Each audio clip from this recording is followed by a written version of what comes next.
Hey guys, and welcome back to my channel. Thank you for joining me for another video. Today we're going to be talking about 5 mistakes that I made at the very beginning or kind of during the first few years of my low waist transition. And yeah, I just want to talk through them and talk how I've come to those conclusions, and hopefully you can learn something from it and not make the same mistakes that I did. So if you're ready, grab a cup of tea and let's get straight into the video.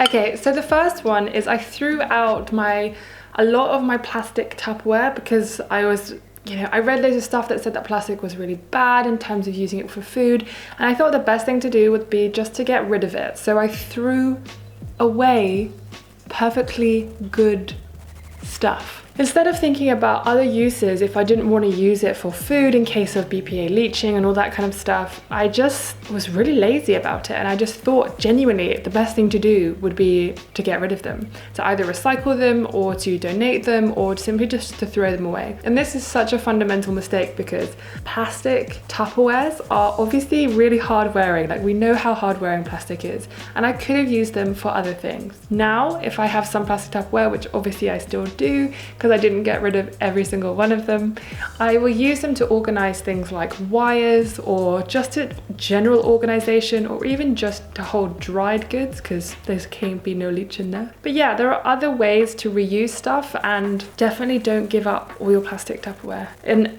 to be honest, it was just such a ridiculous and like privileged position I was coming from, where I was like, hey, I'll just get rid of these and buy a whole new load of new stuff that I need. Don't do what I did, and be more respectful of the stuff that you have. I value the stuff that I have far more now, and I would never make that mistake again. So the second one is I only really thought about my physical waste at the very beginning. I only really thought that that is something that I had to consider. I never considered the kind of invisible waste or the resources that went into stuff that I bought. Hence why I bought lots of new mason jars instead of just reusing my old Tupperware and stuff like that. And I really didn't consider the resources that even went into my food. So even now, sometimes I'll still buy rice that obviously is not grown in the UK, but I used to buy so many foods that were shipped from like South America or just so many other places, and I didn't even take into consideration that eating locally and seasonally was a really important step. So now I try to buy as much as I can local and seasonal, and I just try to do my best because that's all that we can do with what's obviously available to us. Sometimes I still trip up, but at least I am so much better, and I am far more considerate and mindful of the resources that go into, particularly I guess, my food, because that's something I do every day, I eat. But I do obviously think about the resources that go into other stuff that I might buy. I just don't buy stuff very much anymore, but food is something I do buy a lot. So of course that is going to be something I'm going to take into much more consideration. So try and think about your invisible waste as well as your physical waste when you're starting your kind of low waste journey. Obviously don't get overwhelmed, take one thing at a time, but just be mindful that that is something we need to consider. Okay, the third one. I basically compartmentalized sustainability. I really resisted that the way that I lived and the way that I consumed had to change, and that my lifestyle was going to have to become something new, or at least become more malleable than it was. So I had to realize that sustainability isn't just about your physical or even your invisible waste. It's about the way that we consume and the way that we look at stuff and the way we value our things and other people and experiences. I had to realize that everything that I consumed had some kind of consequence, and there was a person, a resource behind everything that I owned or consumed. And everything has a very big footprint. So it's about making more mindful choices and understanding that you just can't compartmentalize sustainability. It's like if you want to get healthy, you can't just go on a diet. You have to change your diet and your lifestyle and become a generally more healthy person. You can't just go on a diet for 6 weeks and expect to be healthier. It's the same with sustainability. You have to look at the broader picture, and I didn't do that for probably the first year and a half, 2 years of my sustainability journey. It is something that is hard to navigate, and I am still learning how to navigate that space properly. But it's so important that we really open our minds and we think about every aspect that sustainability really is kind of calling us to look at. Kind of looking at this compartmentalization of sustainability has also allowed me to look at it and understand it more, but also understand myself more and understand exactly what I'm willing to sacrifice or what I'm willing to give up or compromise on to live a life that I enjoy that is also aligned with my values. Yeah, that's number 3. Okay, number 4. Number 4 is I did not read or research enough before I started, and that feeds into all the other stuff that I've been saying. I thought I read enough, I thought I talked about enough things with different people, I thought I watched enough TED talks, I thought I read enough books, and do you know what? Not even a little bit enough. Only now have I realized that I've just started to scratch the surface and really begin to understand certain aspects. But then you have other things like climate change thrown in that, of course, I don't know much about, but I know enough about to begin to look into talking about it. But there are just so many things that we don't realize. And also I just didn't even bother to read books by people who had completely opposing opinions to me on certain things. And if you don't read widely enough, then it's very hard to forge your own genuine opinion and something that you truly believe in, not just a regurgitation of what other people have said.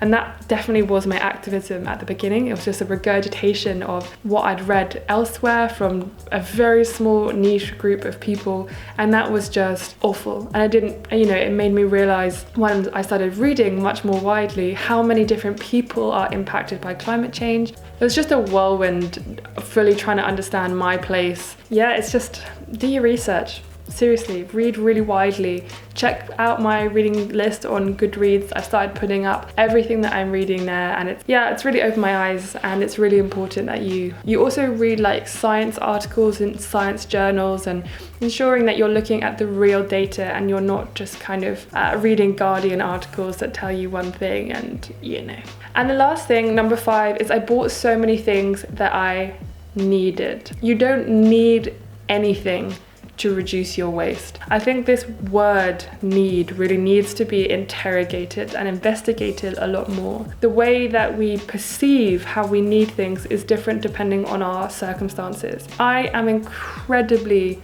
privileged, and so my sense of that word need, I'm actually embarrassed at the things that I felt like I needed. And even still, I catch myself thinking, oh, I really need this to do this. And you just have to look back at that term and really try to figure out what that word means to you and how you can fit it into your life without it getting confused with want. I was watching a minimalism video by Matt Diavella the other day, and he was talking about this difference between needing something and wanting something. We need food, but we don't need a fancy keep cup to carry our coffee in. It's one of those things where those lines get blurred depending on how much disposable income, I guess, you have and what you have available to you. And it's just really shocked me looking back on how many things I bought that I really didn't need and that I actually genuinely regret. So like mason jars, for example, I really didn't need them. I could have used old glass jars, and luckily now I never buy any new mason jars. Or if I do, I buy them secondhand from charity shops or thrift stores in the US or things like that. Even cloth bags, you can genuinely use old plastic bags. I've been doing that recently as well when I've forgotten my cotton bags. And you can just put your mushrooms in there, or you can put your herbs in there if you're going to the supermarket. You don't need fancy new cotton bags, even though they will obviously last a lot longer. If you have plastic bags and you don't have the money to go and buy something like a cotton bag or whatever, you can just use those plastic bags. It's one of those things where I got caught up so much in the aesthetic of zero waste living that I really kind of forgot the fundamentals of buying something new is inherently paradoxical to living a low waste lifestyle. So that was a big one that I made a mistake on, but I've learned from it, and hopefully you guys can learn from it too. And yeah, those are my 5 biggest ones I think that I made, and they do feed into a lot of the way I live now, and only now that I have kind of learned all this stuff and I can reflect on it properly to fully understand what went wrong and what didn't go so wrong. And yeah, I'm just really happy that I've finally reached a stage where I'm just so content with all the stuff that I have. I never buy really new stuff anymore. Yeah, it's cool. Needless to say, shan't ramble on. Thank you very much for watching this video. Just want to give a massive thank you to my patrons on Patreon for supporting me and the work that I do, especially with the low impact movement and the website. It's really appreciated. If you're interested in supporting me on Patreon, there are lots of different things that are offered, and yeah, but if you can't, then please keep enjoying the videos on here, and I look forward to hearing your comments in the comment section below, and any mistakes that you feel like you have made and what you've learned from them and how you've been able to move forward in a positive way, because moving forward in a positive way I think is what is particularly important. So thank you so much for watching. I hope that you like and subscribe, and I will catch you very soon. Bye.